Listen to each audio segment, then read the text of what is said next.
kekalahan PDI Perjuangan salah satu indikatornya adalah statement saudara Hasto Kristianto. Assalamualaikum warahmatullahi wabarakatuh. Teman-teman, kembali lagi di channel YouTube saya, Khairun Imam.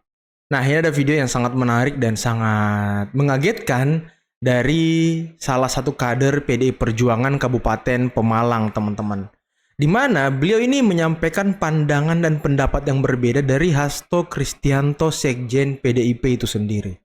Dan beliau ini menuding bahwa langkah-langkah politik yang terus dan selalu diambil oleh Hasto justru merugikan partai PDI Perjuangan. Dan tidak hanya sampai di situ, teman-teman. Beliau ini, salah satu kader PDIP Pemalang ini, menantang Hasto dan mengajak Hasto taruhan sampai 1 miliar rupiah. Wah, dan terakhir beliau juga banyak bercerita terkait dengan Presiden ke-7 Republik Indonesia, Bapak Joko Widodo. Oke teman-teman, tanpa perlu berlama-lama lagi, mari kita simak videonya berikut ini. Saya berani menyampaikan pandangan seperti ini apabila sikap saya ini oleh Dewan Pimpinan Pusat dianggap sebuah pembangkangan dan tidak tegak lurus, ya saya akan siap dengan segala risiko. Dengan sebuah catatan sebenarnya yang saya sampaikan adalah sebenarnya juga kritik membangun. Kita ada yang salah. Maaf, ini kan kita masih tadi bicarakan masalah Pilpres. Bagi saya langsung aja, saya nggak ingin ngomong. Ada dua kosong. Dengan kita terus mengguli Pilpres, ya kan? Kita kayak di jadwal kita Pilkada, kita juga banyak. Jadi kita introspeksi. Bahasa saya, apa yang menjadi kemufakatan keputusan DPP, apa yang menjadi arahan dari doktrin, apakah itu lewat Pak Sekjen atau apakah kami, yes. Tapi saya punya pemikiran, pandangan dari Pilpres kemarin sampai sekarang ada hal-hal yang menurut saya terlalu kebablasan. Terlalu kebablasan. Ya, terlalu kebablasan perseteruan antara elit kami di Jakarta dengan Pak Jokowi. Yang notabene menurut saya waktu itu kita tahu semua di acara Rakernas Partai dan sebagainya kan kader terbaik. Presiden terpilih. Siapa Jokowi kader terbaik? Ya, menurut pandangan Bapak. Tidak hanya menurut pandangan saya, itu juga pernah disertakan di saat Kongres Partai. Kenapa kader terbaik itu diumumkan juga? Jokowi kader terbaik ya. Partai bisa duduk yang orang nomor 1 di Republik ini. Pandangan pribadi saya ini akan lebih saya jelaskan juga, ada pandangan pribadi dan pandangan organisasi. Oleh mayoritas teman-teman dan oleh elit partai dan mungkin oleh DPP, sikap membangkang Jokowi ya dianggap sebagai pengkhianatan. Bagi kami kader yang ada di bawah, di daerah ini, juga kadang-kadang kami berpikir ya, kalau ini sikap membangkang, berarti ada sesuatu dan sebagainya, itu sebenarnya itu kan ranah usaha. Untuk bisa duduk bersama, bisa didiskusikan, sehingga tidak akan ada, bahasanya terlalu ekstrim, mungkin korban lah ya. Kenapa saya menyebut korban? Kenyataannya dari keputusan apa yang disepakati oleh beliau elit di Jakarta dengan yang terjadi fakta, nyatanya harus diakui. Kengototan kita untuk bagaimana kita punya calon sendiri terhadap hasil, nyatanya harus diakui. Apalagi tingkat popularitas seorang Jokowi terlepas kekurangan dan kelebihannya kita akui. Mayoritas rakyat bangsa di Republik ini kan mengakui itu. Menurut saya energi beliau, waktu beliau mau ketemu dengan kami para pejuang partai, bukan kami ya, beliau para pejuang partai, karena saya juga bukan calon partai itu diajak semangatnya bagaimana evaluasi bersama 2009 kita song-song. Lah kok cuma malah ketemu mantan pacar Kaisang, siapa itu namanya, Felicia. Waduh. Ya maaf, lah sekjen partai kok ngurusi jodoh menantu orang lain. Lepas itu hak Tapi bagi kami, nun sewu ini kan saya kader kecil ini, boleh dong kami mengkritisi. Sekjen partai. Boleh banget. Artinya sekjen partai hanya membuat isu yang nggak produktif gitu ya. Ya, berani mengangkat bahwa ini akan menjadi energi partai. Wah, ini saya merinding ini. Mohon maaf dengan semua beliau-beliau yang ada di DPP, Ibu Ketua Umum seandainya melihat. Saya mohon maaf. Menurut kami ini masalah isu kekanak-kanakan, Mbak. Jadi bagi para pembenci Jokowi ini seakan-akan Jokowi itu kencing aja mesti salah. Kenapa kencing lu berdiri? Salah. Kurang sopan. Kenapa kencing lu duduk? Lu kayak banci. Salah. Nah, kalau orang harus sudah terkotomi dengan masalah kebencian, ya maaf. Ini pandangan kami sebagai kader di bawah. Oke Pak, saya bertanya. Berarti Sekjen ini pembenci Jokowi juga ya? Kalau mendengarkan tadi penjelasan dari Pak Sudarsono ini. Jadi bagi para pembenci Jokowi ini seakan-akan Jokowi itu kencing aja mesti salah. Kenapa kencing lu berdiri? Salah.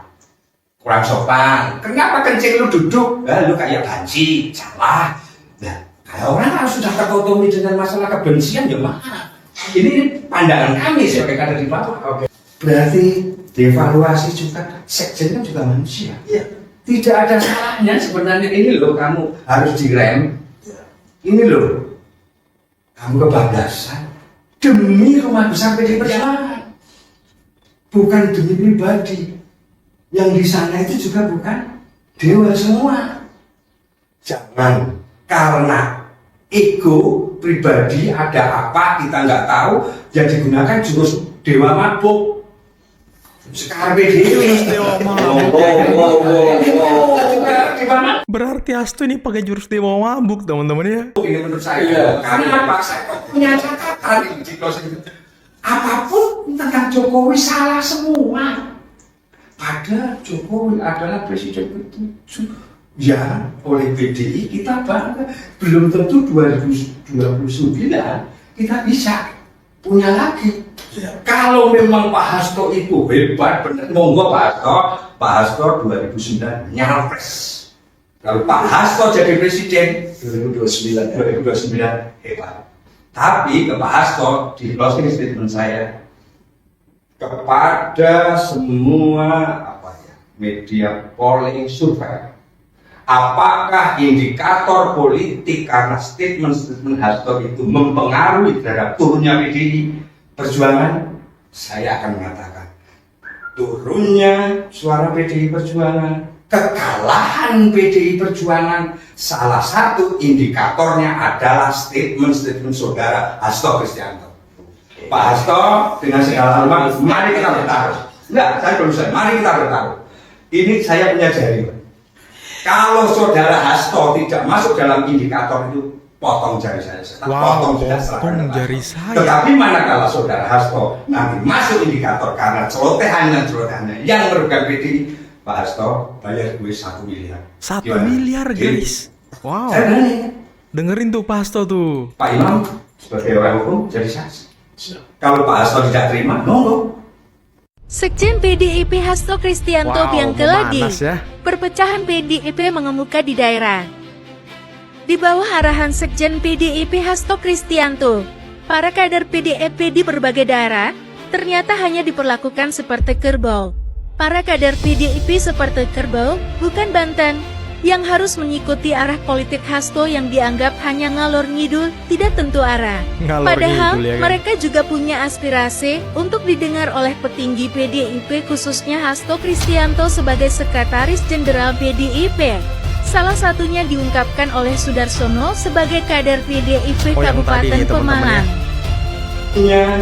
Suara PDI Perjuangan, kekalahan PDI Perjuangan, salah satu indikatornya adalah statement saudara Hasto Kristianto. Ketidakpiawaian Hasto Wow. Kristianto sebagai Sekretaris Jenderal PDIP ternyata sudah mengakibatkan perpecahan di tubuh Partai Bantul. Hal ini tidak hanya terjadi di antara para elit Partai PDIP, tetapi juga para kadernya di akar rumput masyarakat. Sementara itu, para kader PDIP di Jakarta juga sama halnya, sudah sangat muak kepada Sekjen PDIP Hasto Kristianto dan gamblang menyatakan bahwa kepengurusan DPP PDIP saat ini sudah tidak sah secara hukum. Apa ini guys? Ini kader PDIP demo kah? Yang keras kekalahan PDIP. Wah, siapa tuh? YSM. Siapa tuh? Oh, ada sampai demo di daerah-daerah ya kan?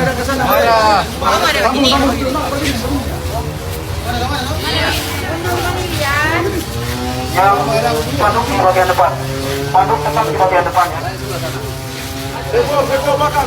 Ternyata PDIP tidak hanya remuk di atas teman-temannya, tapi di daerah-daerah juga lagi gejolak nih. Wow.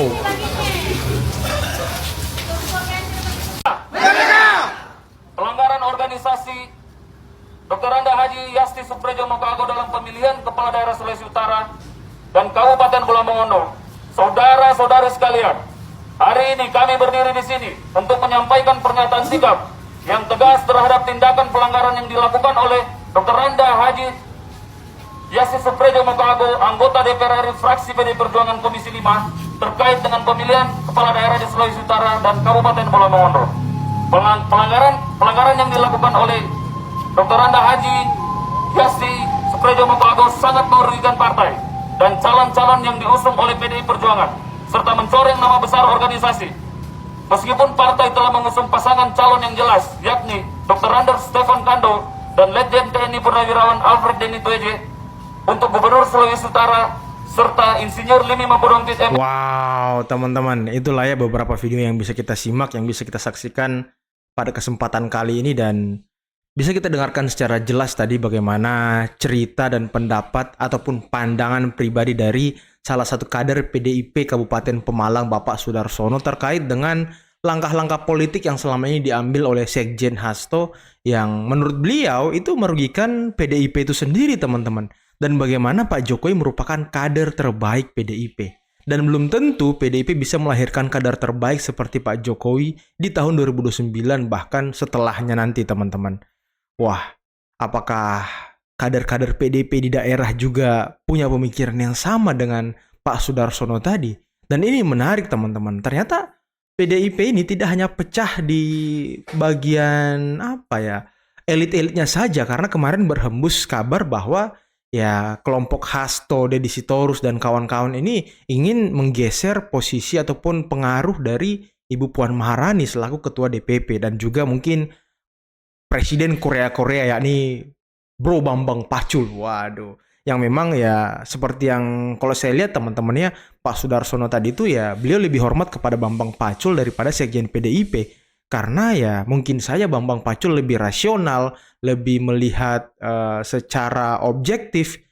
Ya bisa kita dengarkan fatwa-fatwa, astagfirullah, fatwa-fatwa lagi. Bisa kita dengarkan bagaimana perkataan-perkataan Hasto terkait dengan Pak Jokowi. Kata beliau ya jangan melawan orang baik. Pak Jokowi itu approval ratingnya di Jawa Tengah sangat luar biasa, sangat tinggi. Dan beliau sudah memberi peringatan kepada orang-orang PDIP kalau jangan melawan orang baik, jangan menyerang pribadi, jangan selalu mencemooh, menghina dan segala macam. Nah, saya pikir ya Pak Hasto ini lebih realistis gitu, lebih cocok untuk menjadi Sekjen PDI daripada Hasto, teman-teman. Tapi ya itulah politik ya, ada saja dinamika yang terjadi, apalagi partai politik yang memang ya kalau seperti PDIP satu suara, teman-temannya, ketua umumnya tidak ada yang bisa mengintervensi gitu. Bahkan mungkin itu alasan kenapa Pak Jokowi menyebut partai perorangan. Mungkin saja.